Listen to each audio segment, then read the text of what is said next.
আমাদের এই বাংলাদেশের অধিকাংশ মানুষ তারা শ্রমের সাথে যুক্ত, কিন্তু শ্রমিকদের অধিকারগুলো এখনো পর্যন্ত আমরা তাদের কাছে পর্যন্ত পৌঁছাতে পারি নাই। এখনো পর্যন্ত শ্রমিকদের মজুরি অত্যন্ত নিম্নমানের। এই মজুরি দিয়ে এই ঊর্ধ্বমূল্যের বাজারে শ্রমিকরা তাদের পরিবারগুলোকে সঠিকভাবে ভরণ পোষণ দিতে ব্যর্থ হন। আমাদের শ্রমিকের সন্তানেরা তাদের জীবনমান এত নিম্নমানের হয়ে পড়ে যে তারা আর লেখাপড়ার সুযোগ পায় না, নিজেকে প্রতিষ্ঠিত করার সুযোগ পায় না। শ্রমিকের সন্তান হিসেবে কোনো রকম বোঝাপড়া তৈরি হওয়ার পরেই তাদেরকেও শ্রমিকের কাজ করতে হয়, তাদেরকেও শ্রমের সঙ্গে যুক্ত হতে হয়। শ্রমিক বংশানুক্রমিকভাবে তাদেরকে শ্রমের ঘানিটাদেরকে টানতে হয়। সেখানে কোনো রূপান্তর আর সম্ভব হয়ে ওঠে না। আমরা যদি আমাদের শ্রমিকদের ক্লাসিফিকেশনের দিকে তাকাই, যারা কলকারখানায় কাজ করেন, বিভিন্ন প্রতিষ্ঠানে কাজ করেন, সেখানে তারা তালিকাভুক্ত থাকেন। সেখানে তাদের যে অধিকারগুলো আছে সেটা তারা বুঝে পান না, তাদের থেকে আরো করুণ দশায় থাকেন। যারা ব্যক্তিগত পর্যায়ে শ্রম দেন সেই সব মানুষেরা, ধরুন যারা রিক্সা চালক আছেন, হকার আছেন, অথবা শ্রমের অন্য কোনো সেক্টরে আছেন, সেই মানুষগুলো কিন্তু তাদের অধিকারগুলো কোনোভাবেই বুঝে পাওয়ার মতো কোনো প্রাতিষ্ঠানিক আওতায় তারা আসেন না। আজকে আমরা এই শ্রম দিবসের আলোচনায় যখন মজুরির কথা বলছি, তখন সামগ্রিকভাবে বাংলাদেশের অর্থনৈতিক প্রেক্ষাপটের দিকে আমাদেরকে তাকানো প্রয়োজন। গতকাল আমাদের অর্থমন্ত্রী সংসদে বাংলাদেশের অর্থনৈতিক ব্যবস্থার উপরে যে বক্তব্য দিয়েছেন, তাতে করে জাতি হিসেবে আমাদের ভীত সন্ত্রস্ত হওয়ার মতো পরিবেশ তৈরি হয়েছে। বাংলাদেশের অর্থনীতি একটা খাদের কিনারায় দাঁড়িয়ে আছে। এই খাদের কিনারায় যারা বাংলাদেশের অর্থনীতিকে নিয়ে গেল, সেই সব লুটেরাদেরকে আবারও একীভূত হওয়া ব্যাংকগুলো মালিকানা ফিরিয়ে দেওয়ার একটা আইন সরকার বাস্তবায়ন করেছে। আপনারা জানেন যেই সব ব্যাংক লুটেরেরা বাংলাদেশ থেকে হাজার হাজার কোটি টাকা তারা পাচার করেছে, তাদের কাছে একীভূত হওয়া ব্যাংকগুলোকে ফিরিয়ে দেওয়ার জন্য মাত্র 7.5% অর্থ তারা যদি ব্যাংক দিতে পারেন, তাহলে তাদেরকে ব্যাংকগুলোর মালিকানা দেওয়া হবে। এমন করে বাংলাদেশে ব্যাংক রেজুলেশন আইনটা পাশ করা হয়েছে। এটা অত্যন্ত দুর্ভাগ্যজনক। অন্তর্বর্তীকালীন সরকারের সময়টাতে একীভূত হওয়া 5টি ব্যাংক, এস আলম সহ যাদের কাছে ছিল, যারা ব্যাংকের লুটেরা হাজার হাজার কোটি টাকা বিদেশে পাচার করেছে, তাদের হাত থেকে ব্যাংকগুলোকে রক্ষা করার জন্য যে আইনটা করা হয়েছিল, সেখানে ওই লুটেরা মালিকেরা, শেয়ার হোল্ডাররা তারা ব্যাংকগুলোতে আর ফিরতে পারবে না, সে আইনটা করা হয়েছিল, অধ্যাদেশ করা হয়েছিল। কিন্তু দুর্ভাগ্যের বিষয়, যখন এই আইনটা সংসদে নিয়ে আসা হলো, সেখানে পরিবর্তন নিয়ে আসা হলো যে ওই সব লুটেরেরা যারা ব্যাংকের মালিক ছিল, তারা মাত্র 7.5% টাকা ব্যাংক প্রদান করে ফিরিয়ে দিয়ে তারা আবার ব্যাংকের মালিকেরা তারা বুঝে পাবে।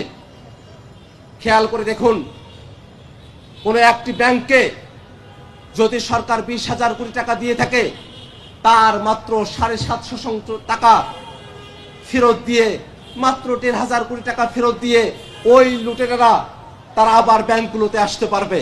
অর্থাৎ যেই ব্যক্তিরা ব্যাংক থেকে হাজার হাজার কোটি টাকা লুটপাট করে নিয়ে গেছে, তাদের জন্য 1,500 কোটি টাকা অর্থাৎ 20,000 কোটি টাকার এত অল্প একটু অংশ জোগাড় করা তাদের জন্য অসম্ভব কোনো বিষয় নয়। তারা আরো খুশিতে মাত্র 7.5% টাকা ব্যাগ দিয়ে হাজার হাজার কোটি টাকা যে তারা লুটপাট করলো, তারা বৈধতা পাবে, আবার তারা লুটপাট করবে। বাংলাদেশে ব্যাংক খাতগুলোকে ধ্বংস করা হবে, অর্থনীতিকে ধ্বংস করা হবে। তার মধ্য দিয়ে এদেশের শ্রমিকেরা, মেহনতি মানুষেরা, তাদের মজুরিকে বাধাগ্রস্ত করা হবে, তাদের জীবনমানকে কমিয়ে নিয়ে আসা হবে। বাংলাদেশকে অর্থনীতিকে একটা খাদের কিনারায় নিয়ে গিয়ে দাঁড় করানো হবে, এমন ধরনের আইন সংসদে পাশ করানো হয়েছে। আমরা যখন দেখি হাজার হাজার কোটি টাকা লুটপাট করা হয়, সেখানে শ্রমিকের স্বার্থ থাকে না। শ্রমিকদেরকে ব্যবহার করে যখন দেশের অবস্থা ভঙ্গুর হয়ে পড়বে, আমাদের এই শ্রমিক শ্রেণী সব থেকে বিপদের মধ্যে তারা পড়বে। যদি অর্থনৈতিক সার্কুলেশন না থাকে, দেশের টাকাগুলো বিদেশে পাচার করা হয়, দেশে যদি টাকা না থাকে আমাদের শ্রমিকেরা কাজ পাবে না, তাদের মজুরি আরো কমে যাবে, জিনিসপত্রের দাম বাড়বে, আর ওই লুটেরা তারা আরো বেশি লুটেরাপনা করার সুযোগ পাবে। এই ধরনের ব্যবস্থা আমরা এই বাংলাদেশে প্রত্যাশা করি না। আমরা বিরোধী দলের পক্ষ থেকে এই যে লুটেরাদের কাছে ব্যাংক ফিরিয়ে দেওয়ার আইন করা হলো তার বিরোধিতা করেছি, কিন্তু আমাদের কথা তারা শোনে নাই। আমরা দূর থেকে দেখলে মনে হয় সংসদে যে আইনগুলো পাশ করা হলো সেটার সাথে শ্রমিকদের কোনো সম্পর্ক নাই, কিন্তু যদি লুটেরাদের কাছে আবারও ব্যাংকগুলো চলে যায়, তারা দেশের অর্থগুলো বিদেশে পাচার করে সব থেকে বেশি ক্ষতির মুখে পড়বে আমাদের শ্রমিক ভাইরা।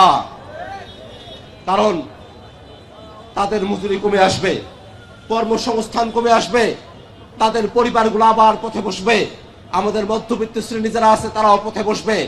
আমরা একটা খাদের কিনারায় দাঁড়িয়ে আছি, সেই সময়টাতে এই লুটেরাদের কাছে ব্যাংক ফিরিয়ে দেওয়ার সিদ্ধান্তে আমরা আজকে প্রতিবাদ জানাই। আমরা সরকারের কাছে আহ্বান জানাবো, অতি দ্রুত ব্যাংক রেজুলেশন আইন, লুটেরাদের কাছে ব্যাংক ফিরিয়ে দেওয়ার যে আইন, সেটাকে সংসদে নিয়ে এসে পরিবর্তন করতে হবে। লুটেরাদের কাছে ব্যাংকের মালিকানা ফিরিয়ে দেওয়ার কোনো সুযোগ রাখা যাবে না। ভাইরা আমার, আমরা শ্রমিকদের যখন কথা বলি, শ্রমিকদের মজুরির কথা বলি, আমরা শ্রমিকদের মর্যাদার কথাটা একেবারেই বেমালুম ভুলে যাই। আমাদের বাংলা ভাষায় সম্বোধন করার ক্ষেত্রে তুমি, আপনি, তুই নানা ধরনের বিভাজন আছে। আমরা জানি তুই এর ব্যবহার দুই ক্ষেত্রে হয়, মর্যাদা অর্থে আর তুচ্ছার্থে। কিন্তু আমরা খেয়াল করে দেখি আমাদের মালিকেরা তো আমাদের শ্রমিকদের সাথে তাদের মর্যাদাপূর্ণ ঘনিষ্ঠত্বের কোনো সম্পর্ক থাকে না। তারা তো ঘনিষ্ঠ সম্পর্ক নিয়ে তাদের সঙ্গে সম্পর্কটা মেনটেন করে না। যখন মালিকেরা শ্রমিকদেরকে তুই সম্বোধন করে তখন তারা ঘনিষ্ঠার্থে করে না, তখন তারা তুচ্ছার্থেই তাদের শ্রমিকদেরকে তুই বলে সম্বোধন করে। এই জায়গাটাতে আমরা বলতে চাই, একজন শ্রমিকের সাথে আপনি যদি সত্যিকার অর্থে ঘনিষ্ঠ হয়ে তুই সম্বোধন করতেন, আমাদের শ্রমিকেরা খুশি হতো। কিন্তু যেহেতু তুচ্ছার্থে তুই সম্বোধন করা হয়, সে কারণে আমাদের শ্রমিকরা তাদের মর্যাদাটা পায় না। শ্রমিকদেরকে তুচ্ছার্থে তুই সম্বোধন করা চলবে না, শ্রমিকদেরকে মর্যাদা দিতে হবে। সম্বোধনের ক্ষেত্রে, তাদেরকে ডাকার ক্ষেত্রে, আহ্বান করার ক্ষেত্রে, তাদের সাথে যে কোনো কথা বলার ক্ষেত্রে সম্মানের সাথে শ্রমিকদের সাথে কথা বলতে হবে, শ্রমিকদের মর্যাদাকে নিশ্চিত করতে হবে। আমরা যখন স্বাধীনতা যুদ্ধে অংশগ্রহণ করেছিলাম তখন আমরা মানবিক মর্যাদার কথা বলেছিলাম। এই যে শ্রমিক ভাইরা আমরা এখানে বসে আছি, আমাদের চা শ্রমিকদের দিকে তাকান, তারা কত অবর্ণনীয় কষ্টের মধ্য দিয়ে তাদেরকে জীবন যাপন করতে হয়। আমরা যদি আরো গভীরে তাকানোর চেষ্টা করি, যারা জুতা সেলাইয়ের কাজ করেন, অর্থাৎ যাদেরকে আমরা মুসি হিসেবে চিনি, যারা পয়ঃনিষ্কাশনের কাজ করেন, যাদেরকে আমরা বেথর হিসেবে চিনি, এই মুসি এবং বেথরদের জীবন কত দুর্বিষহ। আমরা এখনো শুনি বাংলাদেশের কিছু জায়গা আছে যেখানে মুসি এবং বেথরদেরকে হোটেলের মধ্যে প্রবেশাধিকার দেওয়া হয় না। যে প্লেটে সাধারণেরা খান, সেই প্লেটে মুসি এবং বেথর যারা আছেন, যারা আমাদের শ্রমিক, তাদেরকে ওই প্লেটে খাবার খেতে দেওয়া হয় না। তাদেরকে একটা পলিথিনে অথবা কলা পাতায় করে তাদেরকে খাবার পরিবেশন করা হয়। এই যে মর্যাদাগত বিভাজন, সেই বিভাজন বাংলাদেশে আমরা আর দেখতে চাই না। এক্ষেত্রে বাংলাদেশের রাষ্ট্রীয় কাঠামোতে যারা আছেন তাদের বাইরে বাংলাদেশের আপামর জনতার কাছে আমাদের অনুরোধ থাকবে, যারা পয়ঃনিষ্কাশনের কাজ করে, আমাদের জুতা সেলাই করে, আমাদেরকে স্বাচ্ছন্দ্যে বাস করার সুন্দর একটা পরিবেশ দেওয়ার যারা চেষ্টা করেন, তাদের মর্যাদা ক্ষুণ্ণ করা হয় এমন কোন কাজ বাংলাদেশের মানুষেরা সামনের দিনে আর করবে না। এই অনুরোধটা আমরা তাদের কাছে রাখতে চাই। এবং সে কারণেই বাংলাদেশের কাঠামোগত পরিবর্তন প্রয়োজন। বাংলাদেশের প্রশাসনিক কাঠামো, আইনগত কাঠামো, সাংবিধানিক কাঠামো, প্রত্যেকটা জায়গায় যে বৈষম্য তৈরিকরণ করে রাখা হয়েছে, যে ফেসিবাদের উপাদানগুলো রয়েছে সেগুলোকে যদি আমরা নির্মূল করতে পারি, আস্তে আস্তে সমাজের সর্বত্র এই বৈষম্য বিরোধিতা ছড়িয়ে পড়বে, বাংলাদেশের মানুষেরা সচেতন হয়ে পড়বে এবং 24-এর অভ্যুত্থানে যেমন করে বৈষম্য বিরোধিতার আমরা কথা বলেছিলাম সে আওয়াজকে জারি রাখা সম্ভব হবে। এই কারণে আমরা বলতে চাই, আজকে মে দিবসের অঙ্গীকার হবে শ্রমিকদের মর্যাদা ফিরিয়ে দেওয়ার অঙ্গীকার, আজকে মে দিবসের অঙ্গীকার হবে শ্রমিকদেরকে ন্যায্য মজুরি দেওয়ার অঙ্গীকার, আজকে শ্রমিকদের জন্য আমরা ন্যায্য অংশীদারিত্ব হিস্সার কথা এই মে দিবসের আলোচনা থেকে আমরা ব্যক্ত করতে চাই। আমাদের সংসদে এটাই সত্য, অধিকাংশই মালিক পক্ষ।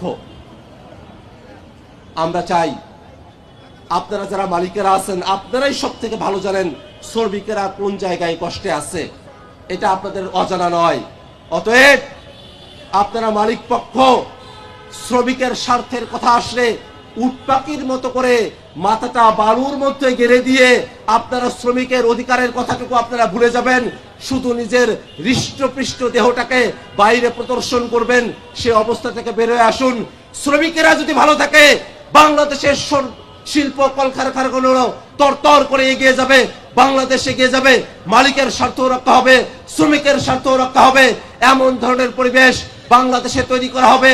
এই আহ্বান রেখে জাতীয় শ্রমিক শক্তিকে সে আহ্বানের সাথে সামনে পথ চলার অঙ্গীকার ব্যক্ত করে জাতীয় নাগরিক পার্টি এনসিপি আমরা শ্রমিক জনতা বাংলাদেশ সকলে মিলে সামনের দিনে আমরা এগিয়ে যাব সে আশাবাদ ব্যক্ত করে আজকের মতো করে আমি আমার বক্তব্য এখানে শেষ করছি। ইনকিলাব জিন্দাবাদ, শ্রমিক শক্তি জিন্দাবাদ, জাতীয় নাগরিক পার্টি জিন্দাবাদ।